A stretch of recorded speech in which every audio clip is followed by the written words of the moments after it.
जंगल में कैसी नाम की एक लड़की को गन के साथ भागते हुए दिखाया जाता है और अब वो एक गैस स्टेशन पर पहुंच जाती है जहां पर वो खाने पीने के सामान को इकट्ठा कर रही होती है। और तभी उसे एक आदमी के चीखने की आवाज आती है जो मदद मांग रहा होता है। अब कैसी उस कमरे का दरवाजा खोलती है जिस कमरे से आवाज आई थी। वहां पर एक आदमी होता है जिसके हाथ में रिवॉल्वर होती है। इन दोनों ने एक दूसरे की तरफ गन तानी हुई है। कैसी उसे कहती है कि अपनी गन नीचे कर दो। दरअसल वो घायल होता है। वो अपनी गन नीचे कर देता है लेकिन अब भी उसकी जेब में कुछ चमक रहा होता है। कैसी कहती कि अपनी जेब से हाथ बाहर निकालो और जब वो हाथ बाहर निकाल रहा होता है तो किसी को लगता है कि वो गन है। इससे पहले कि वो उसे मारता किसी उसे मार देती है। पर जब वो उस चमकती हुई चीज को चेक करती है तो गन नहीं बल्कि एक क्रॉस होता है। केसी को अपनी गलती का एहसास है पर उसने जो कुछ किया है वो अपनी जान बचाने के लिए किया है। कहानी यहाँ से फ्लैशबैक में जाती है जहाँ पर केसी को दिखाया जाता है कि वो अपने स्कूल में है। यहाँ वो बेन नाम के एक लड़के को बहुत पसंद करती है। अब केसी जब अपने घर आती है और न्यूज देख रही होती है तब उसे पता चलता है कि अर्थ पर एलियन शिप आया जो चारों तरफ घूम रहा है और इसे एलियंस गाइड कर रहे हैं। और ये न्यूज होती है व्हाइट हाउस की तरफ से, जिसका मतलब ये है कि ये न्यूज पूरी तरह से ऑथेंटिक है। साइंटिस्ट ने इन एलियंस को नाम दिया होता है अदर्स का। 10 दिन बीत जाते हैं और 10 दिनों के बाद ये एलियन शिप पहली वेव को छोड़ता है जो कि इलेक्ट्रोमैग्नेटिक पल्स होती है। और इस इलेक्ट्रोमैग्नेटिक पल्स की वजह से धरती पर जितनी भी इलेक्ट्रॉनिक्स की चीजें होती है, कम्युनिकेशन वर्ल्ड होता है, साथ ही इलेक्ट्रिसिटी होती है, वो पूरी तरह से खत्म हो जाती है। जिस वजह से मोबाइल बंद हो जाते हैं, सड़कों पर जो गाड़ियां होती है वो आपस में टकरा जाती है, साथ ही आसमान से प्लेन कटी हुई पतंग की तरह धरती पर गिर जाता है। इससे पूरी दुनिया में खलबली मच जाती है। सबके सब यहाँ से यानी कि शहरों से सेफ जगह जाना चाहते हैं। कैसी भी अपने परिवार के साथ उस घर को छोड़कर चली जाती है जहाँ पर वो बचपन से रह रही थी। अब एक दिन जब वो नदी के किनारे अपने भाई के साथ पानी भर रही होती है तभी एलियन शिप दूसरी वेव छोड़ता है जो कि अर्थ प्लेनेट के जियोलॉजी को पूरी तरह से बदल देता है, जिसकी वजह से अर्थक्वेक्स आते हैं और जितनी भी कोस्टल एरिया सिटीज होती है वो पूरी तरह से पानी में तब्दील हो जाती हैं क्योंकि समंदर में सुनामी आ रही होती है। केसी अपने भाई को बचाने के लिए उसके साथ पेड़ पर चढ़ जाती है जिस वजह से इन दोनों की फ्लड से जान बच जाती है। अब यहाँ पर एलियंस एक एक करके वेव छोड़ रहे होते हैं। इसके बाद वो थर्ड वेव भी छोड़ते हैं जिसमें वो बर्ड्स के जरिए पूरे प्लेनेट पर एक स्ट्रेन यानी कि एक वायरस को फैला देते हैं और इस वायरस की वजह से बहुत सारे लोगों की मृत्यु हो जाती है। केसी की मॉम जो कि एक डॉक्टर थी उनकी भी इस वायरस की वजह से मृत्यु हो जाती है। केसी के पिता समझ जाते हैं कि अब उन्हें अपने बच्चों को बचाने के लिए यहाँ से भी जाना होगा, इसीलिए वो केसी और उसके भाई को लेकर एक कैंप में आ जाते हैं जहाँ पर बहुत सारे सर्वाइवर्स होते हैं और रात को केसी को एक गन देते हैं और कहते हैं कि जब इसकी जरूरत हो तो इसका इस्तेमाल जरूर करना। केसी के पिता को पता है कि अब दुनिया पूरी तरह से बदल चुकी है और अपनी जान बचाने के लिए हर किसी के पास सेफ्टी के लिए कोई न कोई हथियार होना चाहिए क्योंकि इतनी तबाही के बाद यहाँ पर खाने पीने की हर चीज की कमी होगी, इसीलिए इंसान के लिए खतरा बन सकता है। अब यहाँ पर कुछ दिनों के बाद आर्मी आती है और कर्नल सबको कहता है कि हम सबको यहाँ से धीरे धीरे करके सेफ जगह ले जाएंगे जहाँ पर कोई भी खतरा नहीं होगा। दरअसल यहाँ पर 300 फैमिलीज हैं। वो कहते हैं कि सबसे पहले हम यहाँ से बच्चों को ले जाएंगे। अब केसी और उसके भाई को यहाँ से ले जाना होता है और केसी का भाई गलती से अपना बैग कैंप में ही भूल जाता है। केसी उसका बैग लेने के लिए जाती है पर जब तक वो बैग लेकर वापस आती है गाड़ी बच्चों को लेकर जा चुकी होती है। इस तरह से केसी अपने भाई से अलग हो जाती है। यहाँ पर अब जितने भी बड़े लोग होते हैं कर्नल उन सबको बताते हैं कि एलियंस ने फोर्थ वेव को भी छोड़ दिया है जिसमें उन्होंने इंसानों को पोजेस किया है ताकि वो एक दूसरे को मार सकें। हम बच्चों में आइडेंटिफाई कर सकते हैं कि किन लोगों को पोजेस किया यानी कि कौन लोग अदर्स हैं और कौन लोग इंसान, लेकिन बड़ों में पता करना पूरी तरह से नामुमकिन है।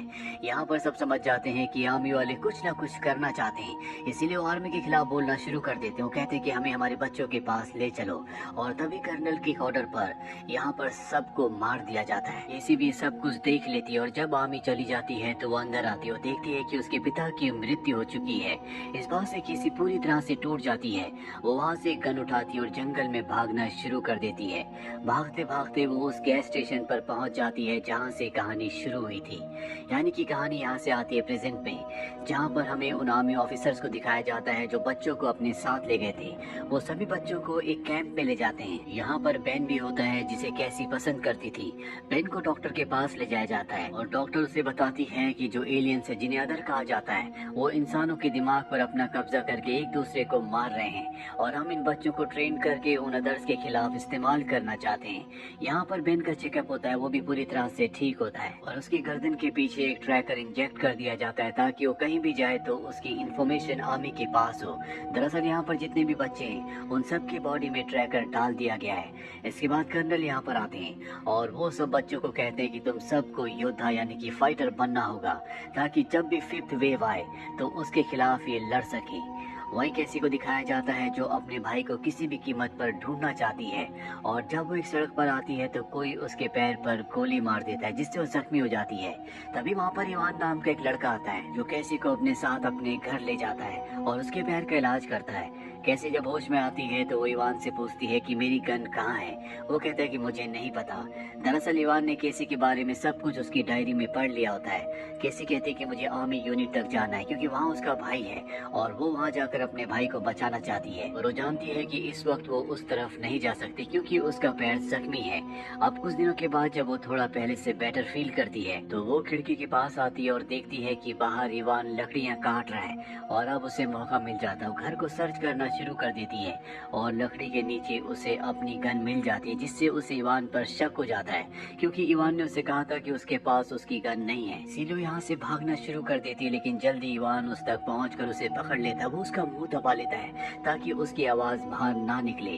दरअसल यहाँ पर चारों तरफ अदर्स है यानी कि वो इंसान जिन्हें एलियंस ने अपने कब्जे में कर रखा है और ऐसे इंसान दूसरे इंसानों को मारते हैं। इवान कैसी को समझाकर घर वापस ले आता है और उसे बताता है कि मैंने तुम्हें गन के बारे में इसलिए नहीं बताया क्योंकि मुझे डर था कहीं तुम मुझे ही ना मार दो। इसी कहती कि मुझे आर्मी कैंप तक जाना है। इवान कहता है कि अब तुम्हारा पैर ठीक है, आज शाम को हम उस तरफ निकलेंगे और शाम को दोनों के दोनों इस जगह से आर्मी कैंप की तरफ निकल पड़ते हैं। इवान रास्ते में कैसी को ये भी सिखाता है कि किस तरह से अपने आप को बचाना है। वहीं आर्मी कैंप में हमें कर्नल को दिखाया जाता है जो बेन से कहता है कि मैं तुम्हें एक मिशन पर भेज रहा हूँ। यहाँ तुम्हें उन इंसानों को जिन्हें एलियंस ने पोजेस कर रखा है, जिन्हें अदर्स कहा जाता है, उन्हें मारना होगा। कर्नल उसे एक हेलमेट दिखाता और बताता है कि जब भी तुम्हारे सामने कोई अदर आएगा तो इस हेलमेट की लाइन ग्रीन हो जाएगी जिसके बाद तुम्हें उसे मारना होगा। और अब बेन को उसकी टीम के साथ भेजा जाता है जिसमें सब बच्चे होते हैं। हालांकि केसी का भाई भी उसी की टीम में है लेकिन वो बहुत छोटा है इसीलिए बेन उसे कैंप में छोड़कर अपने बाकी साथियों के साथ यहाँ से निकल पड़ता है। वहीं केसी और इवान को दिखाया जाता है जो बच्चे दोस्त बन चुके हैं। इसी को इवान पर न सिर्फ भरोसा है बल्कि अब वो उसे पसंद भी करने लगी है।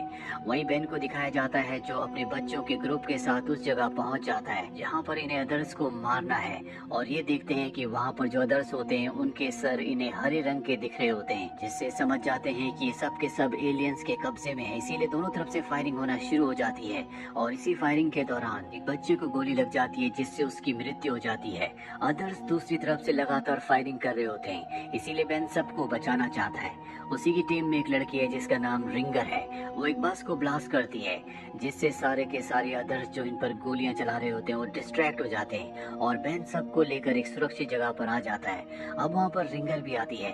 रिंगर इन सब चीजों से परेशान हो चुकी है इसीलिए उसके सर पर जो ट्रैकर होता है वो उस ट्रैकर को निकाल देती है और जैसे वो ट्रैकर निकालती है तो यहाँ पर जितने भी बच्चे होते हैं उन सबको रिंगर का स्कल ग्रीन कलर का दिखना शुरू हो जाता है। सबके सब उसकी तरफ गन तान देते हैं लेकिन यहाँ बेन कुछ न कुछ समझ चुका है इसीलिए वो भी अपना ट्रैकर निकाल देता है जिसके बाद सब बच्चों को उसका स्कल भी ग्रीन कलर का दिखना शुरू हो जाता है। और अब बेन यहाँ पर सब कुछ समझ चुका है। वो समझ जाता है कि ये पूरा का पूरा एक ट्रैप है। जिन्हें ये अदर्स समझ रहे हैं वो अदर्स नहीं बल्कि वो इंसान है और जिन लोगों ने यानी कि आर्मी वालों ने इन्हें यहाँ पर इंसानों को अदर्स कहकर मारने के लिए भेजा है दरअसल वो खुद अदर्स हैं और एलियन की जो फिफ्थ वेव है वो यही बच्चे हैं जिन्हें मैनिपुलेट करके उन्होंने इंसानों को मारने के लिए तैयार किया है।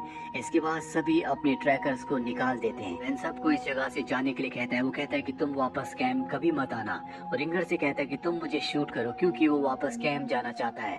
वहाँ पर कैसी का भाई है जो कि बहुत ही छोटा है और वो उसे वहाँ पर अकेला नहीं छोड़ना चाहता और जब उसे कर्नल देखेगा कि उसे शूट किया गया है तो उसे उस पर यकीन हो जाएगा। वहीं केसी और इवान को दिखाया जाता है जहाँ केसी के ऊपर अदर्स हमला कर देते हैं लेकिन इवान उसकी जान बचाने के लिए अदर्स को मार देता है। केसी को समझ में आ जाता है कि इवान भी एक अदर है। इवान उसे बताता है कि हाँ मैं भी अदर्स में से एक हूँ लेकिन अब मैं पहले जैसा नहीं रहा और यहाँ एलियंस इस अर्थ पर पहली बार नहीं आए। वो पहले भी यहाँ पर आ चुके हैं। मैं भी एक अदर था। मैं इंसानों को मारना चाहता था पर जब मैंने तुम्हें देखा तो मुझे तुमसे प्यार हो गया जिस वजह से मेरे अंदर की इंसानियत जाग गई। मैंने पहली बार तुम्हें गैस स्टेशन पर देखा था। मैं तुम्हें मारना चाहता था लेकिन मैं तुम्हें मार नहीं पाया बल्कि मैंने तुम्हें बचाया। जिस इंसान ने तुम्हारे पैर पर गोली मारी थी उसका निशाना मेरी वजह से चूका, लेकिन अब कैसी उस पर विश्वास नहीं करती, इसीलिए यहाँ से अकेले जाने लगती है। इवान उसे बताता है कि आर्मी ऑफिसर्स दरअसल खुद अदर्स हैं और वो बच्चों को फिफ्थ वेव की तरह इस्तेमाल कर रहे हैं ताकि वो इंसानियत को पूरी तरह से धरती से खत्म कर दें। अब कैसी किसी तरह से उस जगह पहुंच जाती है जहाँ पर आर्मी कैंप है। उसे कैंप के अंदर ले जाया जाता है, जिसके बाद डॉक्टर उसका चेकअप करती है, लेकिन वो डॉक्टर के ऊपर हमला करके उसकी ड्रेस पहनकर अपने भाई को ढूंढने के लिए निकल पड़ती है। बेन भी इसी कैंप में होता है और कर्नल को पता चल जाता है कि बेन उससे झूठ बोल रहा है, उसे धोखा दे रहा है। दरअसल बेन ने कहा होता है कि सभी बच्चे मारे गए। कर्नल को पता है कि वो झूठा है, इसीलिए कर्नल अपने आदमी से कहता है कि इसे पकड़कर जेल में बंद कर दो। और जब वो आदमी उसे ले जा रहा होता है तभी यहाँ पर ब्लास्ट होना शुरू हो जाते हैं और इस मौके का फायदा उठाकर बेन उस आर्मी ऑफिसर के ऊपर हमला करके वहाँ से भाग जाता है। तभी उसे केसी मिलती है। ये दोनों फैसला करते हैं कि किसी भी तरह से केसी के भाई को ढूंढेंगे और जब ये उसे ढूंढ रहे होते हैं तभी इनके सामने इवान आ जाता है। इवान केसी को बताता है कि 10 मिनट में पूरी की पूरी जगह ब्लास्ट हो जाएगी, तुम्हारे पास 10 मिनट हैं। और अब ये एक बार फिर से केसी के भाई को ढूंढना शुरू कर देते हैं। केसी को उसका भाई मिल जाता है और जब ये उस कैंप से बाहर निकलते हैं तभी ये देखते हैं कि कर्नल सब बच्चों को हेलीकॉप्टर में प्लेन में यहाँ से लेकर जा रहा है। बेन, केसी और उसका भाई भी यहाँ से भाग रहे होते हैं और तभी कैंप में ब्लास्ट हो जाता है, धरती फटना शुरू हो जाती है। कर्नल केसी बेन और केसी के भाई को देख लेता है, वो उनके ऊपर फायरिंग भी करता है, पर तभी यहाँ पर बेन के साथी आ जाते हैं जिन्होंने अपना ट्रैकर निकाल लिया था और जंगल में चले गए थे। वो इन तीनों को गाड़ी में बैठाकर यहाँ से ले जाते हैं। कर्नल को भी यहाँ से निकलना पड़ता है और इस तरह से बच जाते हैं। अब जितने भी बच्चे बचे होते हैं ये तय करते हैं कि ये जिंदगी की एक नई शुरुआत करेंगे और जितने भी बच्चे हैं जो कि कर्नल यानी कि अदर्स के कब्जे में है ये उन्हें बचाएंगे। और इसी के साथ ये फिल्म, ये कहानी यहीं पर खत्म हो जाती है। उम्मीद करते हैं कि ये कहानी आपको पसंद आई होगी।